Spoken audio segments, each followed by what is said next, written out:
আসসালামু আলাইকুম। আশা করি আপনারা সবাই ভালো আছেন।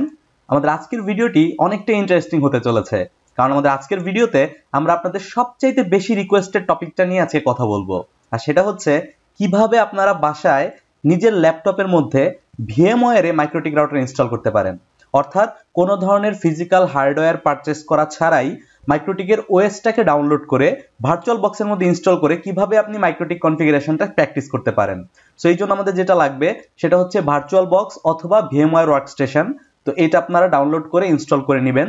দেন আমরা আমাদের ব্রাউজারে গিয়ে জাস্ট এখানে যদি লিখি মাইক্রোটিক ডাউনলোড লিখে যদি ইন্টার দেই, তাহলে সর্বপ্রথম আমরা যে লিঙ্কটা পাবো mikrotik.com, এই লিঙ্কটাতে আমরা চলে যাব।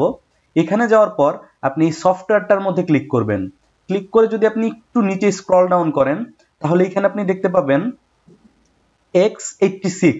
এই x86 পর্যন্ত অপশনটা আপনাকে খুঁজে পেতে হবে, এবং আপনি যখন এই জায়গাটাতে যাবেন এখানে দেখতে পাবেন সিডি ইমেজ। এই সিডি ইমেজটা আপনি ডাউনলোড করবেন, এবং ডাউনলোড করতে গেলে আপনি দেখবেন দুইটা অপশন রয়েছে। এর মধ্যে প্রথমটা হচ্ছে স্টেবল রিলিজ এবং পরেরটা হচ্ছে আপডেটেড ভার্সনের টেস্ট রিলিজ। আমরা সবসময় আসলে এই মাঝখানের স্টেবল রিলিজটাকে ডাউনলোড করব। তো এই স্টেবল রিলিজটাকে ডাউনলোড করার জন্য স্টেবল রিলিজের নিচে থাকা এই ডাউনলোড আইকনের মধ্যে জাস্ট একটা ক্লিক করতে হবে। ক্লিক করলে কয়েক সেকেন্ডের মধ্যে আপনার ডাউনলোডটা শুরু হয়ে যাবে। তো আমরা ভিডিওতে দেখানোর সুবিধার্থে এই ওএসটা অলরেডি ডাউনলোড করে রেখেছি, সো আমরা নতুন করে এটাকে আর ডাউনলোড করছি না। তো এখন আমরা ভিএমওয়্যারে এই ওএসটাকে ইনস্টল করে দেখাবো। তো সেই জন্য আমাদের সর্বপ্রথম যেটা করতে হবে, create a new virtual machine, এই বাটনটাতে ক্লিক করব। দেন এখান থেকে কাস্টম অর্থাৎ অ্যাডভান্স যে সেটিংটা, এটা সিলেক্ট করে নেক্সট বাটনে প্রেস করব। দেন এখানে বাই ডিফল্ট যে অপশনগুলো রয়েছে এরকমই থাকবে, জাস্ট নেক্সট বাটনে ক্লিক করব। দেন ইনস্টলার ডিস্ক ইমেজ, অর্থাৎ আমরা যে আইএসও ফাইলটাকে এখানে ইনস্টল করতে চাচ্ছি সেই আইএসও ফাইলটাকে এখানে দেখিয়ে দিব। সো এটা আমরা ডাউনলোড করে ডেস্কটপে রেখে দিয়েছি। এই দেখুন মাইক্রোটিক 7.1.1, এটা আমরা এখানে সিলেক্ট করে দিলাম। সিলেক্ট করে দেওয়ার পর নেক্সট বাটনে প্রেস করব। দেন এখানে দেখাতে হবে যে মাইক্রোটিকের এই অপারেটিং সিস্টেমটা কি অপারেটিং সিস্টেম। সো মাইক্রোটিকের অপারেটিং সিস্টেমটা আসলে ভিএমওয়্যারে লিস্টেড নয়। সো সেই ক্ষেত্রে আমাদের এখানে আদার সিলেক্ট করতে হবে, এবং ভার্সন থেকেও আমরা এখানে আদার সিলেক্ট করে দিব। দিয়ে আবার আমরা নেক্সট বাটনে প্রেস করব। দেন এখানে ভার্চুয়াল মেশিনের নাম, তো যেহেতু আমরা মাইক্রোটিক ইনস্টল করছি সো এটার নাম আমরা দিয়ে দিচ্ছি মাইক্রোটিক। আর এরপর লোকেশন, এই লোকেশনটা হচ্ছে আপনি অপারেটিং সিস্টেম ইনস্টল করার পরে আপনার অপারেটিং সিস্টেমের ব্যাকআপ ফাইলগুলো কোথায় জমা হবে সেই ডিরেক্টরিটার অপশন। ফর এক্সাম্পল আমরা যখন উইন্ডোজ দিয়ে থাকি তখন কিন্তু আমাদের সি ড্রাইভে অপারেটিং সিস্টেমটা ইনস্টল হয়। এই জায়গাটা হচ্ছে সি ড্রাইভের মতোই সেই জায়গাটা, যেটা আমরা এখন দেখিয়ে দিচ্ছি। আমরা এখানে মাইক্রোটিক ভিএম এর জন্য একটা জায়গা রেখেছি, সেই ফোল্ডারটা দেখিয়ে দিলাম। দেন আবার নেক্সট বাটনে প্রেস করব। দেন নাম্বার অফ প্রসেসর, সো আপনার কম্পিউটারের প্রসেসরের উপর নির্ভর করে আপনি একটা বা দুইটা প্রসেসর দিতে পারেন। যেহেতু এই মাইক্রোটিকটা আমরা প্র্যাকটিসের জন্য ব্যবহার করব এবং এর মধ্যে কোনো প্রোডাকশনের ট্রাফিক থাকবে না, সেই ক্ষেত্রে আমরা একটা কোড দিয়েই এটাকে কনফিগার করতে পারি। দেন হচ্ছে গিয়ে মেমোরি, আপনার ডেস্কটপ কিংবা ল্যাপটপে যদি 4 GB বা তার উপরে মেমোরি থাকে তাহলে আপনি খুব সহজভাবে এখানে 512 MB মেমোরি অ্যালোকেট করে দিতে পারেন। দেন আপনি চাইলে কিন্তু 512 কম অর্থাৎ 256 দিয়েও আপনার মাইক্রোটিকটাকে রান করতে পারবেন, বাট 512 দিলে বেটার। দেন আপনি আবার নেক্সট বাটনে প্রেস করবেন। এখানে নেটওয়ার্ক কানেকশনটা হবে হচ্ছে ব্রিজ কানেকশন।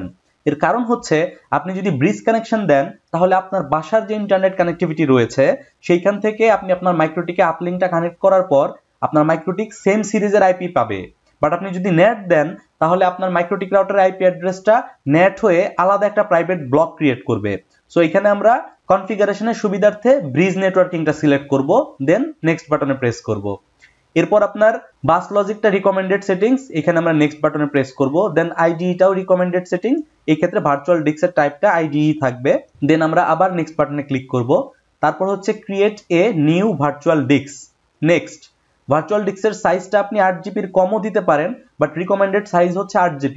সো আমরা এখানে 8 GB দিয়ে দিচ্ছি। আর এই যে আপনার হার্ড ডিস্কের স্পেসটা, এটাকে চাইলে আপনি মাল্টিপল ফাইলের মধ্যে স্প্লিট করতে পারেন, আবার চাইলে একটা সিঙ্গেল ফাইল আকারেও জমা করতে পারেন। সো আমরা এটা সিঙ্গেল ফাইল দিয়ে দিচ্ছি, আপনার যেটা পছন্দ আপনি দিতে পারেন, কোনো অসুবিধা নেই। দেন আমরা নেক্সট বাটনে প্রেস করব। দেন মাইক্রোটিকের যে ব্যাকআপ ফাইলটা জমা হবে সেটার নাম এখানে দেখাচ্ছে, নেক্সট। দেন আমাদের লাস্ট কাজ হচ্ছে আমরা কাস্টমাইজ হার্ডওয়্যার অপশনটাতে যাব। এখানে গিয়ে আমাদের নেটওয়ার্ক অ্যাডাপ্টার দেখুন এখানে কিন্তু একটা আছে, অর্থাৎ এই মাইক্রোটিক রাউটারটা যদি কনফিগার করি তাহলে আমরা মাইক্রোটিক রাউটারের আপলিংকে ইন্টারনেটের কেবলটা কানেক্ট করতে পারবো। বাট আমাদের কিন্তু মাইক্রোটিক রাউটারের আরো ল্যান্ড কার্ড লাগবে, যেখান থেকে কেবল বের হয়ে এসে আমাদের ল্যাপটপ কিংবা কম্পিউটারে আমরা ব্যবহার করব। সো সেই জন্য আমরা মাইক্রোটিকে আরেকটা নেটওয়ার্ক অ্যাডাপ্টার অ্যাড করে নিব। সো এইখানে অ্যাড অপশনে যাওয়ার পর দেখুন আপনি নেটওয়ার্ক অ্যাডাপ্টার পেয়ে যাচ্ছেন। দেন এটা আমরা এখানে ফিনিশ বাটনে ক্লিক করলেই দেখবেন দুইটা নেটওয়ার্ক অ্যাডাপ্টার আপনি পেয়ে যাচ্ছেন। এবং এই সেকেন্ড নেটওয়ার্ক অ্যাডাপ্টারটাকেও আমরা ফার্স্ট নেটওয়ার্ক অ্যাডাপ্টারের মতোই ব্রিজ মোডে রাখবো। দেন ক্লোজ দিয়ে আমরা যদি ফিনিশ দিয়ে দেই তাহলে আমাদের মাইক্রোটিক রাউটারের ওএসটা কনফিগার করার জন্য রিকোয়ার্ড সেটিংস সহ ভিএমটা রেডি হয়ে যাবে। এখন আমরা ইনস্টল করার জন্য just power on this virtual machine এই বাটনটাতে ক্লিক করব। তো দেখুন আমাদের মাইক্রোটিক রাউটারের ওএসটা কিন্তু ইনস্টল হওয়ার জন্য রেডি হয়ে গিয়েছে। সো এখানে বলা আছে press I two install. So এখানে আমরা আই বাটনে ক্লিক করব। দেন এখানে বলা হচ্ছে অল ডাটা অফ ডিস্ক সেটা 1 উইল বি ইরেজড, অর্থাৎ আপনি যে 8 জিবির একটা হার্ড ডিস্ক এখানে অ্যালোকেট করেছেন সেটা এখন ফরম্যাট হবে। সো এখানে আমরা ওয়াই দিয়ে দিব। ওয়াই দিয়ে দেওয়া মাত্রই আমাদের হার্ড ডিস্কটা ফরম্যাট হয়ে যাবে এবং সেই জায়গাটাতে আমাদের অপারেটিং সিস্টেমটা লোড হয়ে যাবে। দেখুন এখানে বলা হচ্ছে সফটওয়্যার ইনস্টলড। দেন আমরা ইন্টার দিব। ইন্টার দিলে আমাদের মাইক্রোটিকটা রিবুট নিয়ে আমাদের অপারেটিং সিস্টেমটা তার মধ্যে লোড হবে। দেখুন আমাদের সিস্টেমটা কিন্তু লোড হচ্ছে। দেন মাইক্রোটিকের লগইন উইন্ডো কিন্তু অলরেডি চলে এসেছে। আমরা জানি ডিফল্ট অবস্থায় মাইক্রোটিকের ইউজার নেম থাকে হচ্ছে অ্যাডমিন এবং পাসওয়ার্ডটা থাকে হচ্ছে ব্ল্যাঙ্ক। সো আমরা ব্ল্যাঙ্ক দিয়ে যদি ইন্টার দেই তাহলে দেখুন অলরেডি আমাদের মাইক্রোটিক রাউটারের মধ্যে আমরা লগইন করে ফেলেছি। সো এখানে লাইসেন্সটা আমরা এখন দেখতে চাচ্ছি না।